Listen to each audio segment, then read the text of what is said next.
मेरा सवाल यही है कि किस तरह से आप उन्हें कंफर्टेबल करती हैं। आज के टाइम में मैरिज तक पहुंचने से पहले ही बहुत सारे ब्रेकअप्स हो जाते हैं। या कुछ केसेस ऐसे भी आते हैं जैसे वो बस खुद को हल्का कर देते हैं।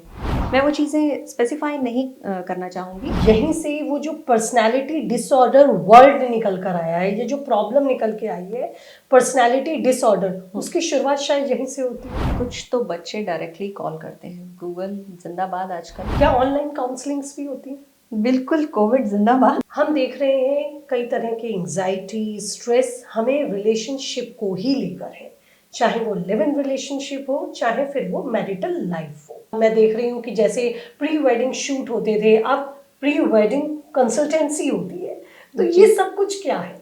ज़्यादा अवेयरनेस जब आ जाती है ना, तो आपके लिए एक होता है ना, आपको आराम से कोई चीज़ मिल गई, तो जो चीज़ मिली हुई है उसकी वैल्यू नहीं होती। जो नहीं है फिर आप उस तक जाने की कोशिश करने लगते हैं। तो आज के टाइम में क्या हो रहा है, पहले कुछ मैरिज होता था, कुछ एक चीज़ होती थी, मैरिज बहुत इंपॉर्टेंट होती थी। लेकिन आज के टाइम में मैरिज तक पहुंचने से पहले ही बहुत सारे ब्रेकअप्स हो जाते हैं। और जैसे आपने कहा प्री वेडिंग शूट, तो प्री वेडिंग शूट तक पहुंचने से पहले भी लिव इन रिलेशनशिप, कुछ केसेस में, मैं ऐसा नहीं कह रही हूँ कि ये हर केस में ऐसा होता है, तो उसमें भी ब्रेकअप्स हो जाते हैं।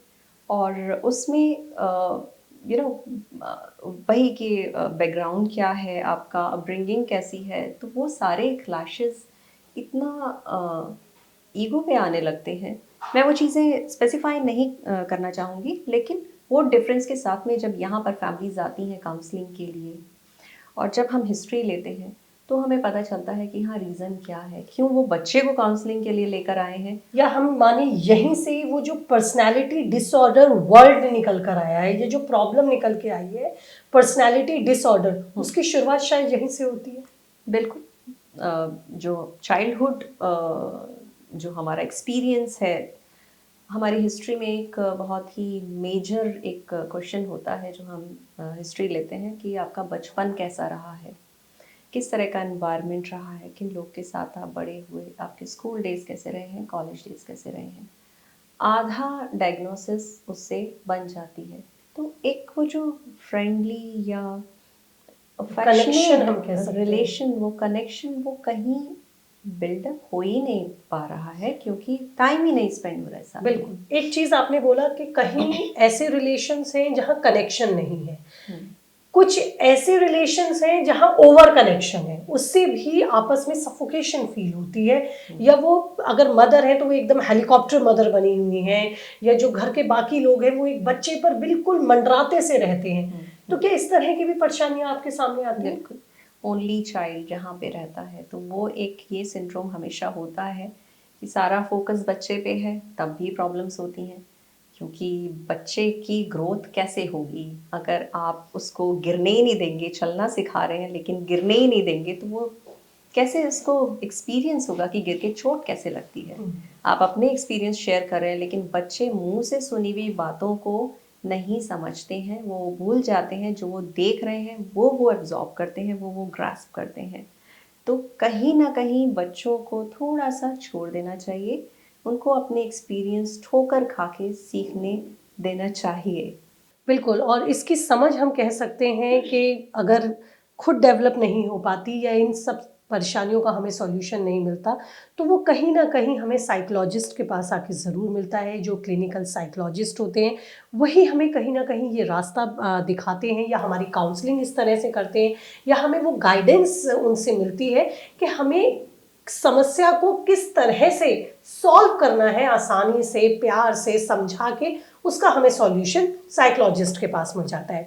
एक प्रॉब्लम मैं इन दिनों बहुत आम देख रही हूँ डॉक्टर मनीषा, बच्चे अपने करियर को लेकर, कुछ परिवार हैं जहां उन्हें फ्रीडम है, लेकिन कुछ परिवार ऐसे भी हैं जहां उनके करियर को लेकर भी उन पर प्रेशर है। ये प्रेशर आप कितना सही समझती हैं बच्चों के करियर के लिए या बच्चों के फ्यूचर के लिए, या इसको आप कितना गलत समझती हैं? प्रेशर तो गलत ही होता है। अब एक ऑप्टिमम प्रेशर में ही कुकर में दाल भी बनती है। अगर आप प्रेशर बढ़ा देंगे तो क्या होगा। सो प्रेशर ज़रूरी है, लेकिन लिमिट में।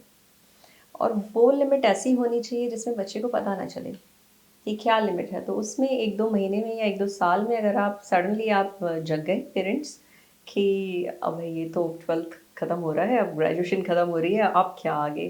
तो अब आपने प्रेशर डालना शुरू कर दिया, तो आपको एकदम से रिजल्ट्स नहीं आएंगे। ये जो अपब्रिंगिंग जिसे हम कहते हैं कि बचपन से आपको उस तरह से बच्चे को मोल्ड करना चाहिए, उनके साथ टाइम स्पेंड करें। बहुत सारे केसेस ऐसे आते हैं, बच्चे आते हैं कि मैं मेडिसिन में नहीं जाना चाह रहा हूँ, मैं लॉयर नहीं बनना चाहता हूँ क्योंकि मेरे पेरेंट्स लॉयर हैं तो मुझे पुश कर रहे हैं, या मेरे पेरेंट्स डॉक्टर हैं तो वो चाहते हैं मैं भी डॉक्टर बन जाऊँ, मैं टीचिंग में जाना चाहता हूँ या मैं कुछ और बनना चाहता हूँ।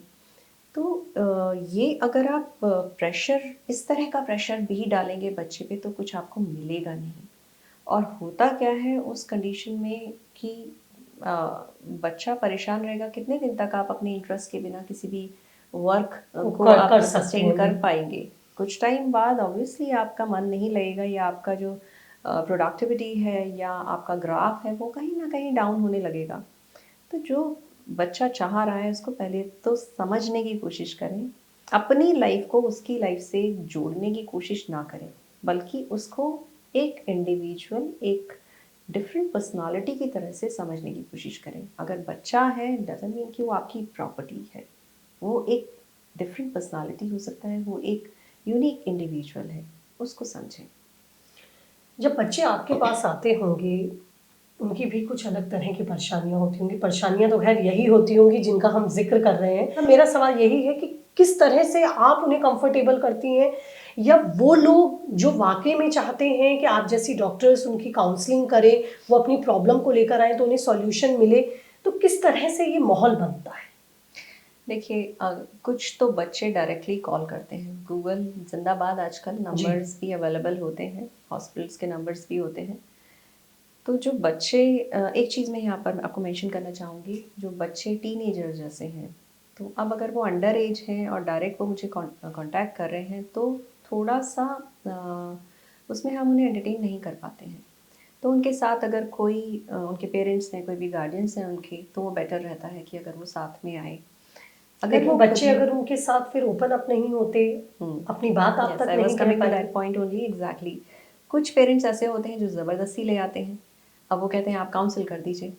अब बच्चा, ठीक है हम काउंसिल कर देंगे, बच्चे को हमने अलग से बात करने की कोशिश करी, लेकिन पेरेंट्स बिल्कुल भी रेडी नहीं है इस चीज़ के लिए, कंफर्टेबल नहीं है। वो कहते हैं भाई अलग से क्या बात करनी है, जो बात करनी है मेरे सामने करो, ऐसा क्या है, हमें क्या नहीं पता है, सब कुछ पता है, तुम हमारे बच्चे हो। तो उसमें वो केसेस ऐसे होते हैं जो थोड़ा सा फेल हो जाते हैं, क्योंकि बच्चा कंफर्टेबल नहीं होता है। अब कुछ पेरेंट्स, हाँ मतलब दे अंडरस्टैंड, और वो बाहर चले जाते हैं कि ठीक है बेटा तू बात कर ले अलग से। उसमें हमें टाइम नहीं लगता है, ओपन अप जनरली हो जाते हैं। एक सेशन में ही वो with in half an hour अच्छे खासा वो खुल के पूरा बात करते हैं। क्या ऑनलाइन काउंसलिंग्स भी होती हैं? बिल्कुल, कोविड जिंदाबाद। कोविड ने तो ऑनलाइन प्लेटफॉर्म हमें ऐसा दिया है कि आजकल तो घर बैठे बैठे। तो क्या लगता है बच्चे या जो आपके पेशेंट हैं, चाहे वो किसी भी एज के हों, वो ऑनलाइन काउंसलिंग करना ज़्यादा इजी समझते हैं, उसमें ज़्यादा कंफर्टेबल रहते हैं? कुछ ऐसा है? नहीं, it depends case to case, person to person, क्योंकि कुछ लोग ऑनलाइन में कंफर्टेबल होते हैं, क्योंकि एंग्जाइटी के कुछ एक इश्यूज इतने ज़्यादा सिवियर हो जाते हैं, इतने इंटेंस होते हैं कि वो कंफर्टेबल फील नहीं कर रहे होते हैं। इवन वीडियो ऑनलाइन में भी वो वीडियो कॉल पे नहीं आते हैं, वो ऑडियो कॉल पे ही अपना सेशन लेना प्रेफर करते हैं। ओके। लेकिन कुछ केसेस ऐसे हैं वो कहते हैं कि नहीं, हमको तो आके ही मिलना है। जनरली हम जो फर्स्ट सेशन होता है, हम लोग भी ये प्रेफर करते हैं कि इन पर्सन हो, जिसमें बहुत सारी चीज़ें होती हैं जो असेस हो पाती हैं इजीली। ऑनलाइन में उतना असेसमेंट इतना अच्छा नहीं होता है। उसके बाद फॉलोअप्स आप ऑनलाइन भी ले सकते हैं, वो भी कुछ केसेस में, नॉट इन एवरी केस। तो लेकिन वो लोग चाहते हैं कि नहीं हम इन पर्सन आ सकते हैं, हम आप इन पर्सन। ये तो बात हुई ऑनलाइन ऑफलाइन की। कुछ केसेस होते हैं जो कि पोस्ट ट्रॉमा जी। आपके पास आते होंगे, कुछ ऐसी मिसहैपनिंग लाइफ में हो जाती हैं, हम्म। कुछ एक्सीडेंटल इश्यूज ऐसे हो, एक्सीडेंटल केसेस होते हैं जिसमें व्यक्ति उससे उभर ही नहीं पाता है। तो ऐसे केसेस कितने चैलेंजिंग आपके लिए होते हैं? अगर वो चेंज करना चाहता है, किसी भी तरह का चेंज, चाहे वो उसके रूटीन में हो गया, चाहे वो उसकी वीकली रूटीन में या डेली रूटीन में, तो पॉसिबिलिटी होती है। और एक चीज़ ये होती है कि जो कुछ ट्रॉमा के केसेस ऐसे होते हैं जिसमें उन्होंने कभी कुछ शेयर किया ही नहीं होता है, तो वो शेयर करने में भी नहीं कंफर्टेबल फील करते हैं। बिल्कुल। क्या कुछ केसेस ऐसे भी आते हैं जैसे वो बस खुद को हल्का कर देते हैं, बस जो एक भड़ास अंदर थी या जो एक भारीपन अंदर था उसे कह दिया, आपका केस सॉल्व? क्या ऐसा भी होता है? बिल्कुल होता है। जैसे चर्च में कन्फेशन करने के लिए जाते हैं ना लोग, ऐसे ही यहाँ पे भी आते हैं। वो आते हैं, कन्फेस करते हैं और चले जाते हैं। उसके बाद गायब हो जाते हैं, आते ही नहीं हैं कभी।